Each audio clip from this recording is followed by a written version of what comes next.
How is everyone doing today? It is July 23rd of 2024, and I am ecstatic to be able to show you guys this tomato. This tomato, I believe, was it last season our first time growing it? We've grown it only one or two other seasons. I believe last season we might not have done it well enough to get a video off of, but the season before. This, let me just tell you what tomato it is. It is one called the Rosella Purple, and as you can see with our wonky watering season and things going on, this one right here has got some splits on it. This is the very strongest flavored tomato I've ever had as far as strength of flavor.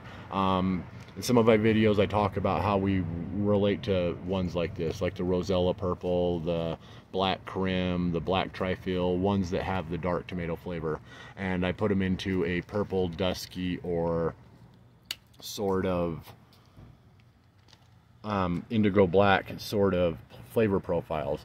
This one right here tastes like a purple tomato, and it also tastes like a dusky tomato times 10. It is such a strong tomato flavor that the first time I had it, I knew that it would be one that we would definitely be trying to grow again and would hopefully become a staple in our yard. When it comes to making sauce, when it comes to possibly as a slicer, when it comes to a really rich snack, this flavor from previous before, we're going to take these ones in, of course, and take a look on them, but try them out inside again to see if we get the same response or the same opinion that we did previously. But it is an absolutely powerfully strong, excellent flavored tomato. Like I was saying, it's more like the dusky flavored tomatoes, and the purple tomatoes escalated. So I'm hoping I get the same experience from it. Even if I don't, I would know that that's from our grows. The very first season that we had grown this, it was like a huge eye-opener. So the Rosella Purple, I believe in the video that I had done in the past on this, I said that it has genetics from the Cherokee Purple. That's not true. This one actually doesn't have any genetics from the Cherokee Purple. It has genetics from the Stump of the World, and I can't remember the other genetics that were shared with it, but it's a tomato called Stump of the World, which kind of gives it its dwarf size and probably some of its flavor. But I believe that I've heard about Stump of the World so often because it's used in a lot of these dwarf tomatoes that we grow. But this is the Dwarf Rosella Purple, July 23rd of 2024. Take this inside, maybe tell you a little bit more about it, and give it a try. Love you guys. Really excited about this one. Catch you in a second. So I wanted to make sure that there was better tomatoes on the plant to show this one, especially one that I'm really excited to do a video on, like this one right here. This is the Dwarf Rosella Purple tomato. But I was noticing these splits were happening yesterday, and most of them have just widened and got to a point where it was like, this is mostly from yesterday. It was just basically a little tiny split yesterday, and today it's already starting to split really bad. So seeing that they're starting to head that way and wanting to get some of those off to get some more flowering going on the rest of the plant for the rest of the season, we're taking it off. But this flavors and this tomato is so excellent that I don't mind doing a video on it like this. I just don't want anybody else to think that they're heavy splitters necessarily.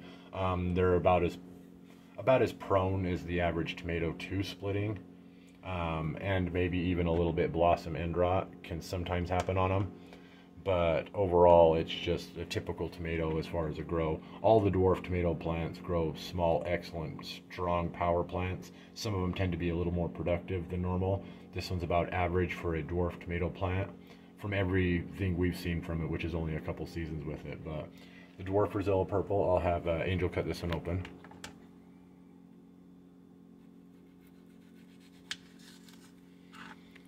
Look at how much meat is in that one. And you can tell it's maybe a little bit overripe, huh? Maybe. It's that might soft, split but a little bit. Yeah, we probably waited too long.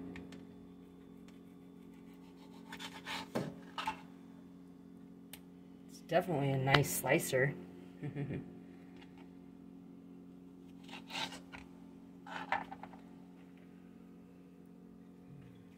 it the same flavor? Oh my gosh. Very strong flavor, very strong flavor. Very good flavor. It's got a little bit of tartness to it, but there's some sweet in there too. It's really good tomato. People who like to eat their tomatoes with salt and pepper It almost tastes like there's salt on it already, but it would be good that way too. It is very strong flavor. It's really hard to put these in a category. I like different tomatoes. For example, we'll wait to save seeds on this one. Do you think? I could probably save some of these seeds, but we'll save some of these seeds. But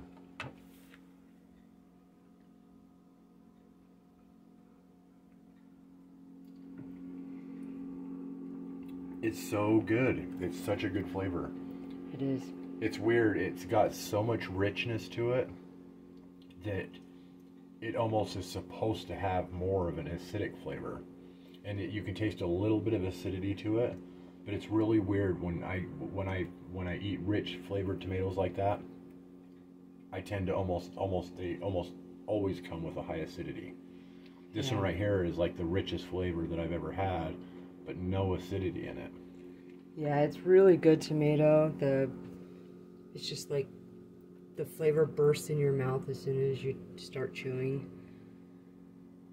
I love it. It's a really, really good tomato. And I do get why it's called a Rosella purple, because it does have a lot of the purple flavor typical to it, but which you would call like a Cherokee purple, a black crim, a carbon. Those are the three major purple tomatoes that I put into my favorite flavor profile. Those are three of my favorite purple tomatoes. When it comes to three of my favorite, what I call dusky tomatoes, brown, chocolate, it would be the black trifle, the Black Prince, and the Paul Robeson would be my three major tomatoes that lean into the dusky flavor. It's hard to categorize this one. Calling it the Rosella purple might be why it's been referenced as the Cherokee purple so often, because it does have a purplish flavor. It does have some similar appearance qualities to it and everything else like that. But it's almost unfair. This almost needs like its own flavor category, where it's like a cross between the dusky tomatoes and a purple tomato. And then like that flavor is really, really strong. The dusky tomatoes to us make good sauce or soup, which is because they almost taste like ready-made sauce. Like they're almost a rich tomato with an herb flavor in it. Whereas in the purple tomatoes, like I was saying, Cherokee purple and some of those other ones, they have almost like a rich, smoky flavor. Something you would like to slice up and put on a hamburger, a grilled hamburger, something along those lines. BLT. You can make, tomato sandwiches. Cherokee purple is probably our favorite. Yeah. For a lot of different reasons.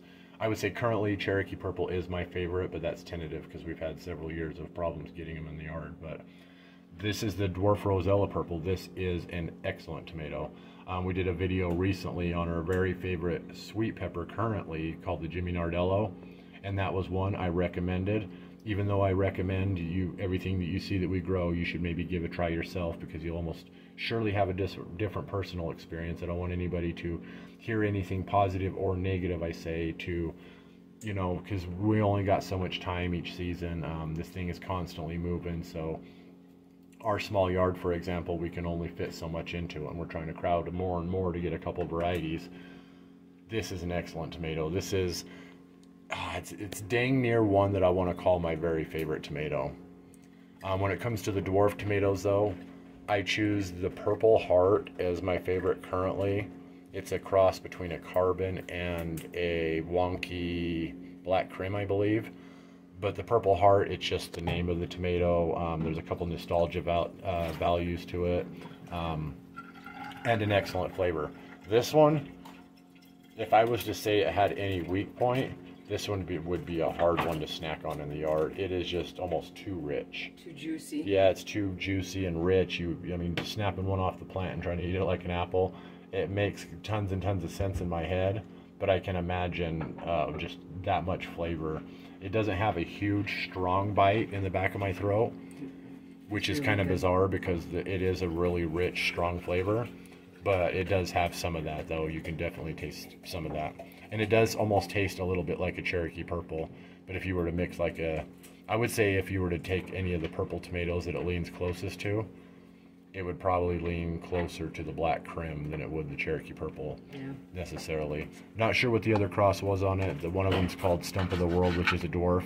If anybody's unfamiliar with the Dwarf Tomato Project, they're growing unique varieties that are similar to their larger counterparts, but everything that they do is seed. So we're going to go ahead and save the seeds on these that are left here, even though the tomatoes don't look that great, it's more likely that it's a problem with us over or underwatering, not caring for like we used to or should have been, and then also just, you know, wonky season, location, stuff like that. But the Dwarf Rosella purple tomato, very, very good, and I recommend giving it a try. So we love you guys. I'm so excited to have this in the yard. I know that there's not more out there either too. There might be a couple more, but they're still green and they're going to take a while. So wish I had more of this in the yard. Wish I would have paid a little more attention to our tomatoes this year, but so happy to even get any of this.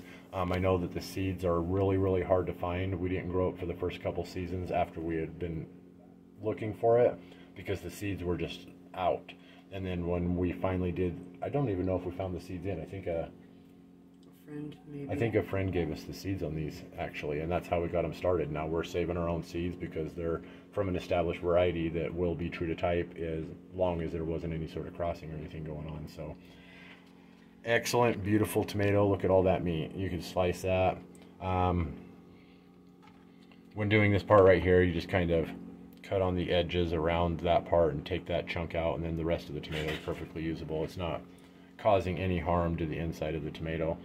Being that it's so ripe, it really kicked the flavor up too, I think. But yeah, very, very, very excellent tomato. Love you guys. It's the Dwarf Rosella purple. I'll take you outside. Catch you in a second.